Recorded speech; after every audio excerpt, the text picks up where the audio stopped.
आपल्या बातमीनं मुंबई आणि ठाणे परिसरात आज देखील मुसळधार पावसाचा इशारा देण्यात आलाय। मान्सून सक्रिय झाल्यामुळे मुंबईत पावसाचा जोर वाढण्याचा अंदाज व्यक्त झालाय। हवामान विभागाकडून आज मुंबईसाठी येलो अलर्ट जारी करण्यात आलाय। विजांच्या कडकडाटासह मुंबई आणि परिसरात मुसळधार पाऊस होईल असा अंदाज आहे। सोमवारी मुंबईत झालेल्या पावसानं अनेक ठिकाणी सखल भागात पाणी साचलं होतं, त्यामुळे पावसाचा अंदाज घेऊनच घराबाहेर पडा असं आवाहन करण्यात येतंय। तर ठाणे जिल्ह्यामध्ये यंदा सरासरीपेक्षा अधिक पाऊस पडेल असा अंदाज हवामान विभागाचा आहे। यामुळे जिल्ह्यातील सर्व आपत्कालीन यंत्रणांनी सतर्क राहावं अशा सूचना देखील करण्यात आल्या आहेत।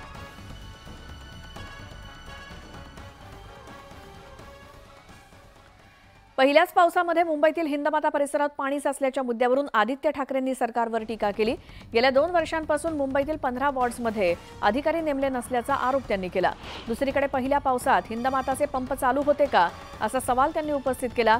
अनेक ठिकाणी पावसाळापूर्व महानगरपालिकेची कामं पूर्ण झालेली नाहीत।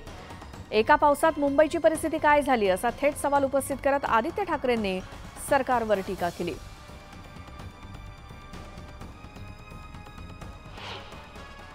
दोन वर्ष देखील आपण पाहताय मुंबईत 24 वॉर्ड्स आहेत, त्याच्यातून साधारणपणे 15 वॉर्डमध्ये असिस्टंट कमिशनर म्हणजे वॉर्ड ऑफिसर पूर्णपणे नियोजित झालेले नाहीत, अजून तिथे नेमलेले नाहीयेत। ते कधी नेमणार? हिंदमाता परिसरात जे आम्ही रेन वॉटर होल्डिंग टँक केलं होता त्याचे पंप काल रात्री चालू केले होते की नव्हते? मुंबईत ज्या पावसाळ्यापूर्वीच्या बैठका असतात, आम्ही देखील वॉर्ड ऑफिसमध्ये परवा बैठक घेतली, आम्हाला सांगितलं होतं 97% काम पूर्ण झाले आणि अमुक टक्के काम पूर्ण झालंय। कोळीवाडीत असेल, आज आम्ही बीडीडीत फेरी घेत आहोत। अनेक ठिकाणी मुंबई महानगरपालिकेची प्री मान्सूनची कामं पूर्ण झालेली नाहीयेत। रस्त्याची जी कामं आहेत, खोदकामाची जी कामं आहेत ती अजून पूर्ण झालेली नाहीयेत। आणि अशा परिस्थितीत वॉर्ड ऑफिसर नसताना मुंबई असेल किंवा पुणे असेल, दोन्ही आपण पाहतोय परिस्थिती काय झाली एका पावसात। पुढची बातमी, धाराशिव जिल्ह्यातील उमरगा तालुक्यात सुद्धा जोरदार पाऊस झाला आणि या पावसानं नदी नाले ओसंडून वाहू लागले। गेल्या वर्षी जिल्ह्याकडे पाठ फिरवलेल्या पावसानं यंदा सुरुवातीलाच जोरदार हजेरी लावली। उमरगा तालुक्यात जोरदार पाऊस झाला असून पहिल्याच पावसात तालुक्यातील बहुतांशी नदी नाले ओसंडून वाहू लागलेत आणि धाराशिवमध्ये आज देखील मुसळधार पावसाचा अंदाज आहे। अधिक माहितीसाठी जाऊयात, आमचे प्रतिनिधी बालाजी निरफळ आपल्या सोबत आहेत। बालाजी, कधीपासून हा पाऊस सुरू आहे धाराशिवमध्ये आणि कोणकोणत्या भागामध्ये असे नदी नाले तुडुंब भरून वाहताना दिसलेत? ही दृश्य नेमकी कोणती आहेत? गेल्या वर्षी बघितलं जर पावसानं धाराशिव जिल्ह्याकडे पुरते पाठ फिरवली होती आणि दुष्काळ सदृश परिस्थिती, भीषण पाणी टंचाईचा सामना जो धाराशिव करत आहेत। मात्र गेल्या 3 ते 4 दिवसापासून धाराशिव जिल्ह्यात जो आहे तो मान्सून सुरुवातीलाच आगमन जे आहे ते जोरदार पद्धतीने झालेलं आहे। काल बघितलं तर उमरगा लोहारा परिसर असेल, या परिसरात मोठ्या प्रमाणात जो पाऊस आहे तो बरसला।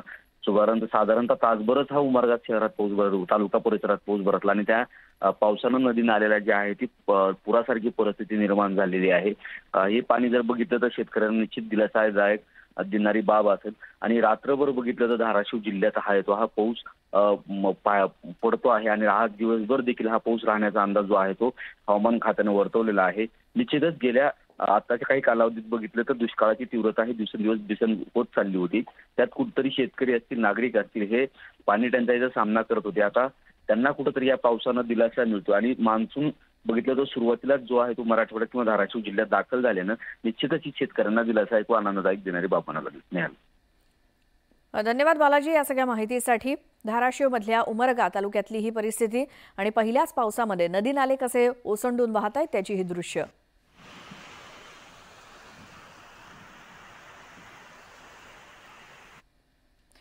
यानंतर एक राजकीय बातमी आहे। काँग्रेसचे शिष्टमंडळ आज राज्यपालांना जाऊन भेटणार आहे। नाना पटोले यांच्या नेतृत्वात राज्यपालांची भेट घेतली जाणार आहे। दुष्काळी स्थिती आणि कायदा सुव्यवस्थेप्रश्नी ही भेट असेल। वाढत्या गुन्हेगारीवरती सुद्धा चर्चा होण्याची शक्यता आहे। काँग्रेसचे प्रदेशाध्यक्ष नाना पटोले यांच्या नेतृत्वाखाली काँग्रेस पक्षाचं शिष्टमंडळ आज संध्याकाळी 5 वाजता राजभवन इथे राज्यपाल रमेश बैस यांची भेट घेऊन राज्यातील महत्त्वाच्या मुद्द्यांवरती चर्चा करणार आहे।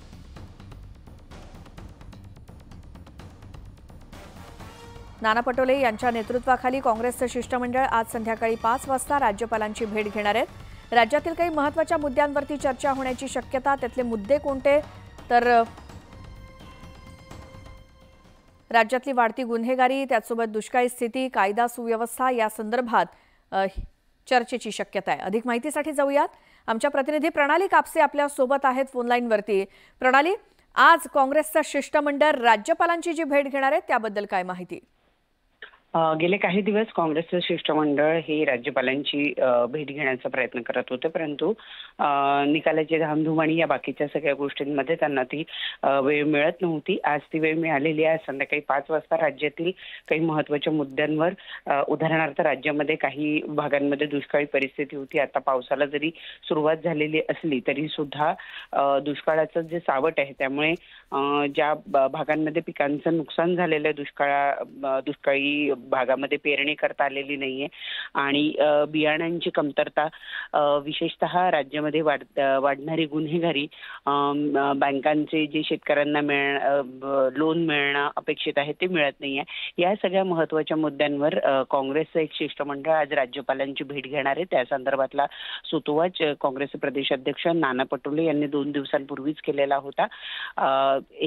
या शिष्टमंडळामध्ये कोण कोण असतील हे अजून कळू शकलेलं नसलं तरी नाना पटोले यांच्या अध्यक्षतेखाली काँग्रेसचे महत्त्वपूर्ण नेते आज राज्यपालांची संध्याकाळी 5 वाजता भेट घेणार आहेत. प्रणाली, धन्यवाद या माहितीसाठी.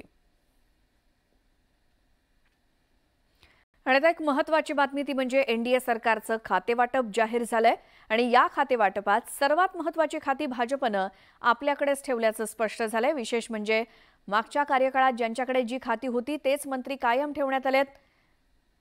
आपण ग्राफिक्सच्या माध्यमातून एक नजर टाकूयात. खातेवाटप जे जाहीर झालं त्यानुसार देशाचं गृहमंत्रीपद हे अमित शहा यांच्याकडे कायम ठेवण्यात आलंय. देशाचे गृहमंत्री अमित शहा असतील. ग्राफिक्सच्या माध्यमातून आपण नजर टाकूयात कशा पद्धतीने हे खातेवाटप मोदी सरकारचं जाहीर करण्यात आलंय.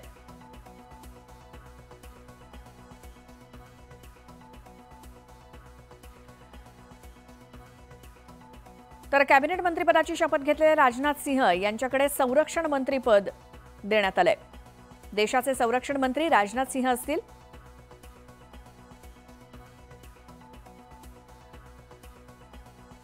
तर आणखी एक महत्त्वाचं खातं ते म्हणजे अर्थमंत्रीपद.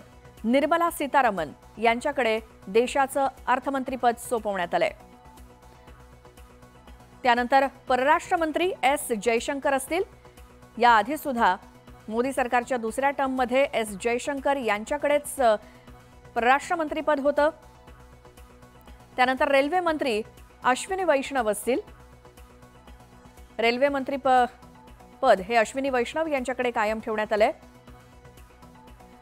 तर शिवराज सिंह चौहान ज्यांनी कॅबिनेट मंत्रिपदाची शपथ घेतली ते देशाचे कृषी मंत्री असतील.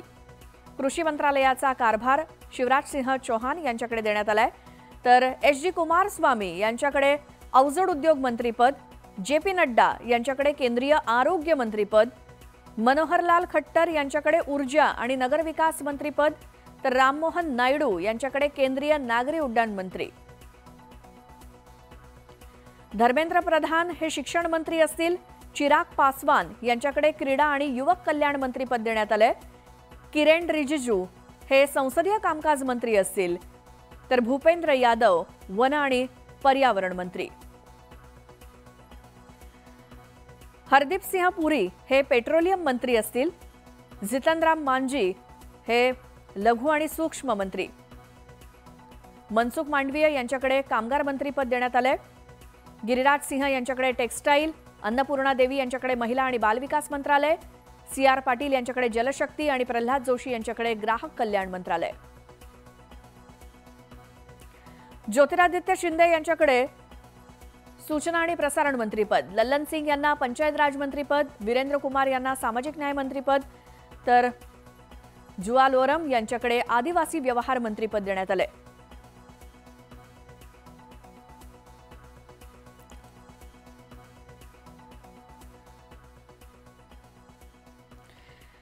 तर यानंतर महाराष्ट्रातल्या कोणकोणत्या खासदारांवरती कोणती जबाबदारी सोपवण्यात आली आहे. महाराष्ट्रातून एनडीए सरकारमध्ये 6 जणांना मंत्रिपद देण्यात आलं. यामध्ये नितीन गडकरी यांच्याकडे रस्ते आणि वाहतूक मंत्रालय, तर पियुष गोयल यांच्याकडे वाणिज्य मंत्रिपद, रामदास आठवले यांच्यावर सामाजिक न्याय राज्यमंत्रीपदाची जबाबदारी आहे, तर मुरलीधर मोहोळ यांच्याकडे सहकार आणि नागरी उड्डाण राज्यमंत्रीपद सोपवण्यात आले. दुसरीकडे रक्षा खडसे यांच्याकडे क्रीडा आणि युवक कल्याण राज्यमंत्रीपद आणि प्रतापराव जाधव यांच्याकडे आयुष आणि आरोग्य राज्यमंत्रीपद असेल.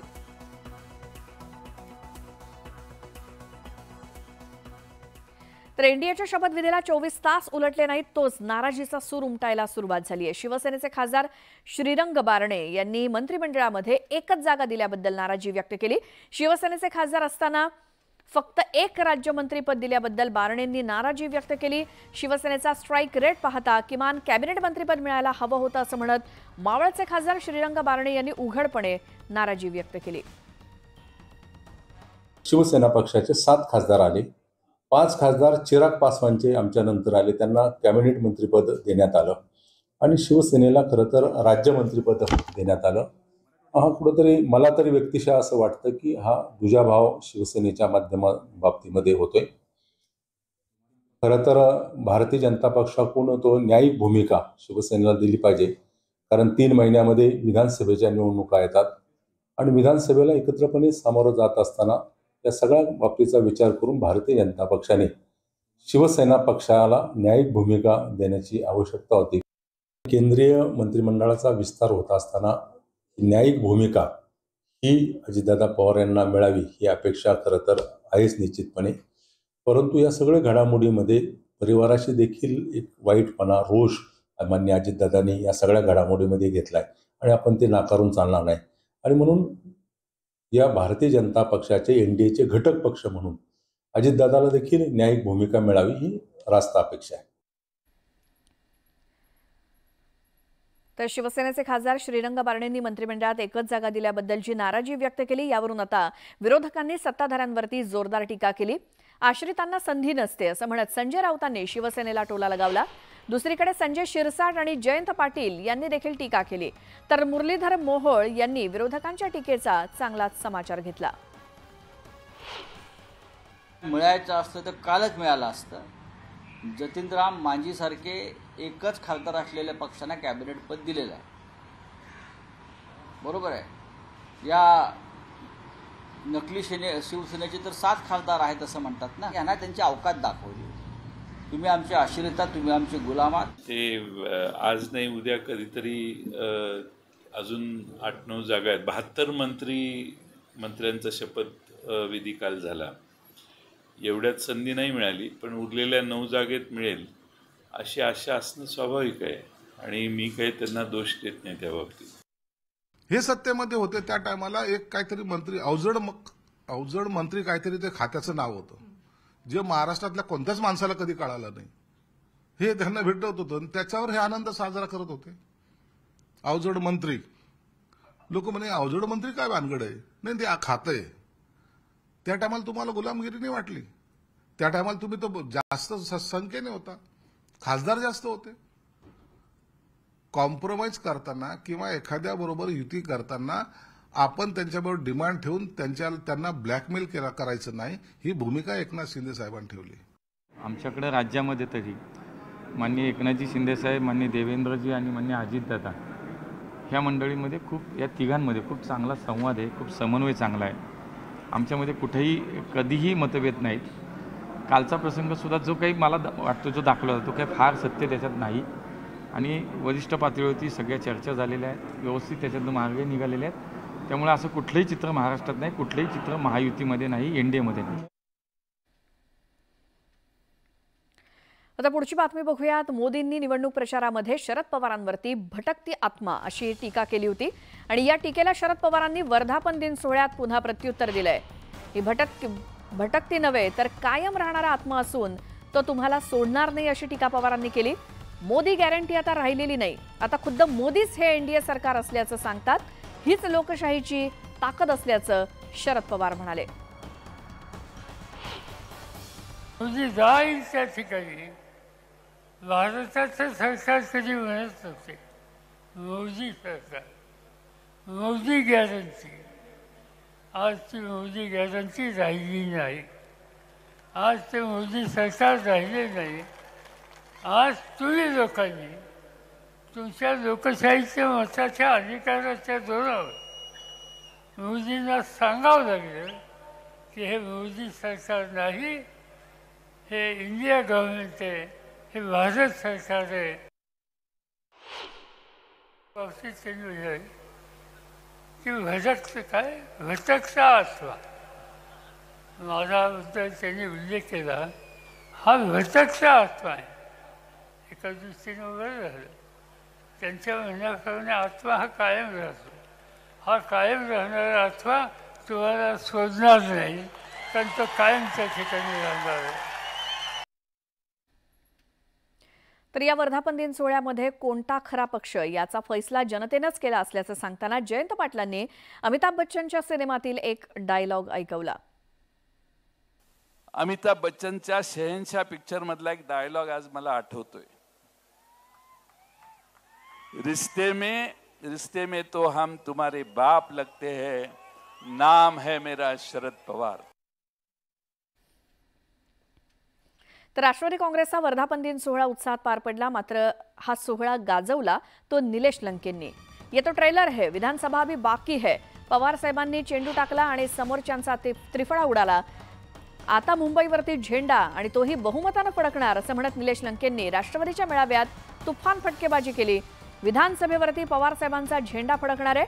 विधानसभेच्या आजच प्रचाराचा नारळ फुटला पाहिजे. मी साहेबांना शब्द देतो, 12चे 12 आणून दाखवतो असं अहमदनगरचे खासदार निलेश लंकेंनी विरोधकांविरोधात दंड थोपटलेत.